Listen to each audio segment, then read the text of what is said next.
Hello everyone, आज है 31 दिसंबर और आज इस वीडियो में हम बात करेंगे रेलवे सेक्टर से जुड़े हुए दो ऐसे शेयर्स के बारे में जो बहुत ही सस्ते कीमत के ऊपर अवेलेबल भी है और दोनों में एक पोटेंशियल नज़र भी आता है। पहला है इंडियन रेलवे फाइनेंस कॉरपोरेशन, 22 रुपए का ये शेयर है, रेलवे को फाइनेंस करने का काम करता है ये। और दूसरा है रेल विकास निगम, 34 से 35 रुपए का शेयर है ये। और भैया ये इंजीनियरिंग सेक्टर से है, मतलब जो रेलवे के जो ट्रैक्स वगैरह बनते हैं, जो और भी कई सारी जो जो चीज़ें हैं रेलवे की, ट्रैक से लेकर रेलवे के जो हो गए ब्रिजेस हो गए, जो ब्रिज होते हैं वो सब बनाने का काम ये कंपनी करती है। और भी कई सारी चीज़ें यहाँ पर आ जाती है। तो वीडियो में डिस्कस करेंगे कि दोनों ही शेयर्स क्या यहाँ से पोटेंशियल है कि नहीं और ऊपर जाने का, और क्या सिनारियो हो सकता है यहाँ पर। एडवांटेज और डिसएडवांटेज दोनों के बारे में डिस्कस करेंगे, लेकिन उससे पहले अगर आपने अभी तक चैनल को सब्सक्राइब नहीं किया है तो प्लीज़ अभी इसे सब्सक्राइब कर लीजिए, क्योंकि आगे भी बहुत सारे वीडियोस हैं जो आपको काफ़ी ज़्यादा हेल्प करेंगे। तो हम शुरुआत करते हैं इंडियन रेलवे फाइनेंस कॉरपोरेशन से।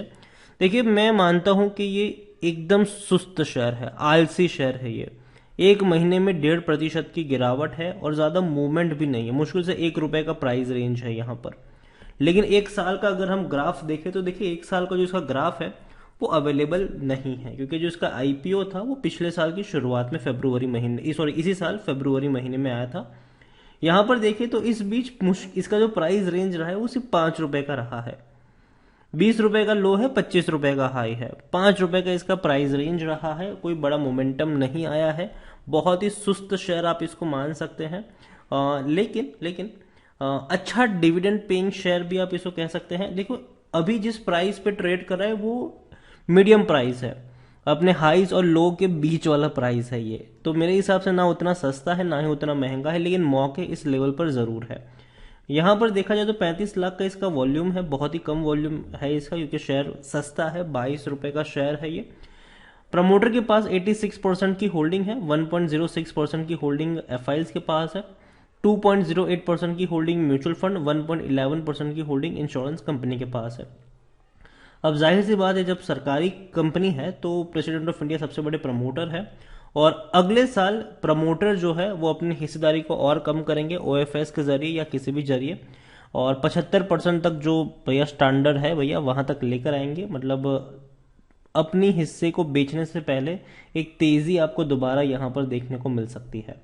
यहाँ पर देखा जाए तो डिविडेंड भी अच्छा पे कर रहा है आईआरएफसी, और उसके बारे में भी हम चर्चा करेंगे। उससे पहले अगर हम देखें तो according to Moneycontrol user 25% लोग बेचने की बात कर रहे हैं और 75% लोग खरीदने की सलाह यहाँ पर देते हुए नजर आ रहे हैं।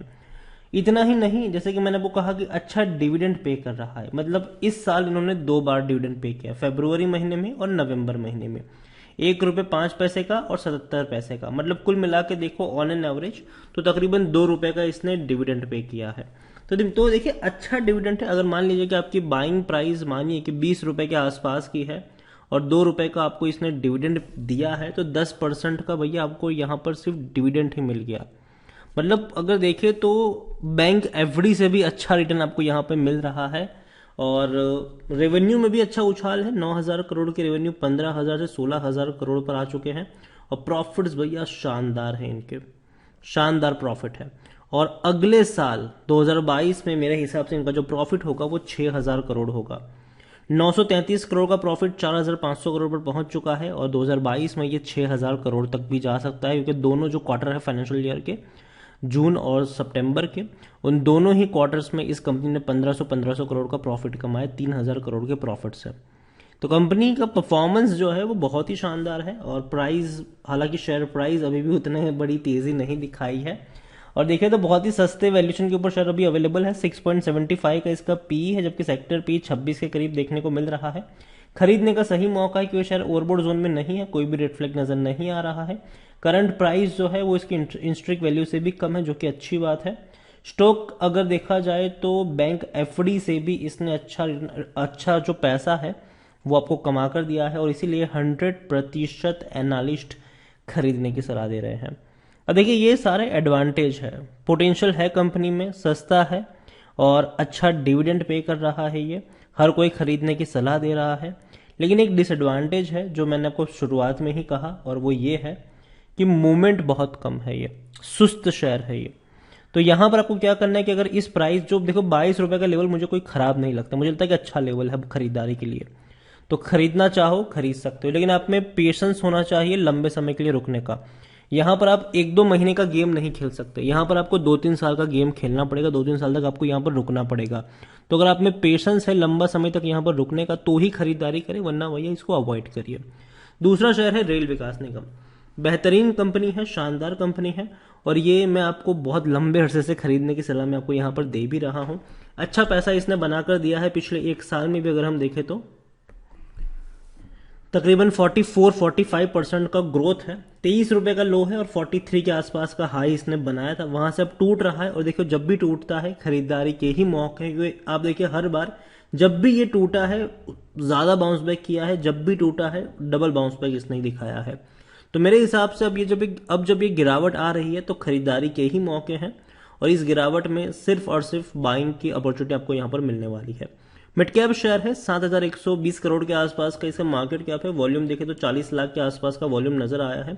शेयर होल्डिंग में देखें तो 78.20% की होल्डिंग है प्रमोटर के पास, 0.26 एफआई, 0.37 म्यूचुअल फंड और 8.72% इंश्योरेंस कंपनी के पास, और एलआईसी यहाँ पर 8.72% की होल्डिंग लेकर बैठी हुई है। सरकारी कंपनी है ये भी, एक भी शेयर गिरवी नहीं है। डिविडेंड भैया ये भी अच्छा पे कर रहा है। रेल विकास निगम की अगर हम बात करने जाए तो according to Moneycontrol user बेचने की सलाह कोई नहीं दे रहा है, हर कोई खरीदने की और खरीदारी करी है तो बने रहने की ही यहाँ पर बात कर रहे हैं। इतना ही नहीं, अगर मैं आपको इनके डिविडेंड की तरफ ले चलूं तो इस साल इन्होंने 2 बार डिविडेंड पे किया है, 1 रुपये 14 पैसे और तकरीबन 44 पैसे का ये डिविडेंड है। तो कुल मिलाकर 1.5 रुपये का इसने डिविडेंड पे किया है इस साल, जो कि अगेन एक अच्छा डिविडेंड मैं मानता हूं इसको। और रेवेन्यू भी शानदार है, 5,900 करोड़ के रेवेन्यू 15,400 करोड़ पर पहुंच चुके हैं। प्रॉफिट्स भी भैया शानदार इंक्रीजिंग मोड में है, 380 करोड़ के प्रॉफिट 922 करोड़ पर है। तो दोनों ही कंपनी के प्रॉफिट्स एकदम भैया आउटस्टैंडिंग है, बढ़ रहे हैं, इंक्रीजिंग मोड में है। और तो और रेल विकास निगम देखो महंगा भी नहीं सस्ता है, ये 7.63 का इसका पी है, जबकि सेक्टर पी 69 का है। 100% एनालिस्ट खरीदारी करने की आपको सलाह यहां पर दे रहे हैं। करंट प्राइस कम है इंस्ट्रिक वैल्यू से, बैंक एफडी से भी अच्छा इसने आपको पैसा बनाकर दिया है, अच्छा डिविडेंड पे कर रहा है। खरीदारी का सही मौका, क्योंकि शेयर ओवरबॉट जोन में नहीं है, कोई भी भैया रेड फ्लैग नजर नहीं आ रहा है। तो देखो ये दोनों ही शेयर्स मेरे हिसाब से शानदार है, बेहतरीन है, लेकिन उन लोगों के लिए है जिनमें भैया पेशेंस नाम की चीज है, ठीक है। जिनको भैया हफ्ते 10 दिन में पैसा चाहिए उनके लिए ये शेयर नहीं है। अगर आप इंटरेस्टेड हो 2-3 साल के इन्वेस्टमेंट के लिए तो ही खरीदारी करें, और लॉन्ग टर्म के शेयर है ये, जब भी टूटे तब तब खरीदारी के मौके हैं। और बीच बीच में आपको बैंक एफडी से भी अच्छा डिविडेंड यहां पर मिल जाएगा। और सेफ शेयर है, डूबने वाली कंपनियां नहीं है, सरकारी कंपनी है, रेलवे से जुड़ी हुई कंपनी है, और रेलवे आने वाले समय में और बड़ी और बेहतरीन बनने वाली है, ये बात हर कोई जानता है। रेलवे भैया अत्याधुनिक होने वाली है, और सरकार भी रेलवे के ऊपर और ज़्यादा फोकस करने वाली है फ्यूचर में।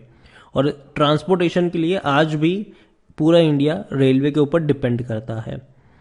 तो यही कहूंगा, रेल विकास निगम IRFC लॉन्ग टर्म का शेयर है, शॉर्ट टर्म का नहीं। 1-2 महीने के लिए में आपको यहाँ पर कोई इतना बड़ा फायदा नहीं होगा, लेकिन 2-3 साल में अगर आप देखोगे तो आपको अच्छा डिविडेंड तो मिलेगा ही, बैंक एफडी से भी ज्यादा, लेकिन उसके साथ साथ शेयर प्राइस में भी आपको अच्छी खासी तेजी देखने को मिल जाएगी। तो वीडियो को यहीं पे एंड करूंगा, पसंद आया हो तो लाइक करें, शेयर करें, चैनल पर अगर पहली बार आए तो प्लीज सब्सक्राइब करें। और Indian railway finance corporation, IRFC और रेल विकास निगम दोनों के बारे में आप क्या सोचते हैं वो भी आप मुझे कमेंट में लिखकर बता सकते हैं। Thank you.